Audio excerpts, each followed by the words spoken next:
Reservists' dilemma, a growing struggle over war's future. He was once proud to be part of the Israeli military, eager to defend his homeland after the Hamas-led terrorist attack of October 7, 2023. https://nbcnews.com/news/world/Israel says Palestinian militants are infiltrating Gaza. Today, Max Kresch, 29, refuses to serve in Gaza. https://nbcnews.com/Gaza. The Israeli-American veteran combat medic is among a growing number of reservists questioning the war's endgame and refusing to fight if called to serve, risking jail. The war right now is a direct threat to our future. It's a direct threat to the future of Israelis, of civilians, and our own values, said Kresch, whose mandatory military service ended in 2018 and who served on Israel's northern border with Lebanon during the current war. Amid widespread global outrage over renewed military operations in northern Gaza and large-scale protests in Israel, NBC News spoke to several reservists, including Kresch, all of whom have served but do not want to fight anymore in Gaza. Around 1,200 people were killed in the October 7 attacks and 250 taken hostage, marking a major escalation in a decades-long conflict. Since then, almost 64,000 people have been killed in Gaza, including thousands of children, according to the health ministry in the Hamas-run enclave. Much of the territory has been destroyed, and most of its population displaced. The Integrated Food Security Phase Classification, the world's leading authority on food crises, has declared a famine in the north of the enclave. https://nbcnews.com/Gaza, famine declared Gaza City, Israel military takeover, Hamas ceasefire, RCNA 225776, where the renewed military campaign is taking place. Israeli Prime Minister Benjamin Netanyahu, https://nbcnews.com/world/Gaza takeover, Hamas ceasefire, /www.nbcnews.com/world/Middle East, Netanyahu Gaza Israel offensive hostage families RCNA 22423, has said there is no famine and that widespread hunger is not Israel's fault.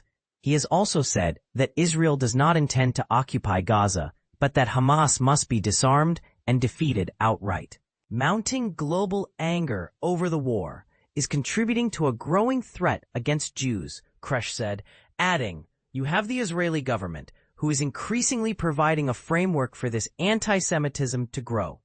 In January, the Office of the United Nations High Commissioner for Human Rights reported troubling signs of resurgent anti-Semitism in Europe and around the world, from attacks on Jews and harassment in public spaces to rising online hatred and more. While reservists have described multiple reasons for their dissent, some accuse Netanyahu of prolonging the war to ensure his political survival, a claim he denies.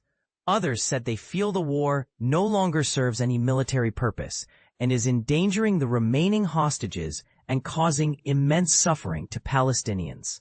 One 28-year-old reservist, who received the call-up Tuesday to serve in Gaza, said he was still weighing his decision, torn between his obligation to his country and his values. "In my spiritual life, we talk about how much life is important," he said. "I think life now, how the way we see life now in Gaza, we don't see like a life. We see them like bugs," he added. NBC News agreed not to name him because he feared the consequences of both criticizing military service and refusing the call-up.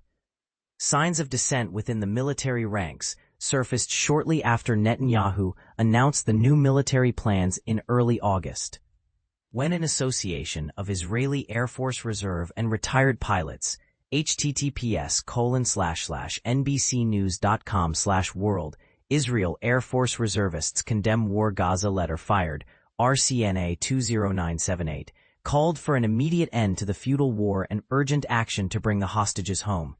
Netanyahu highlighted the importance of the role reservists will play in the Gaza City offensive. "Dear reserve soldiers, you are the strength that holds Israel," he wrote on X, https://x.com/netanyahu/ecommerce 1962951843534802, noting that they had to leave work, studies, and home, but the mission is still not complete. The looming threat of jail time has not deterred some reservists who do not want to return to the front lines. I prefer not to go to jail, but if the question was to go to Gaza, go to jail, I'd go to jail, said Ze'ev Bogomolny, 27, a painter who served in an artillery unit near Israel's northern border with Lebanon.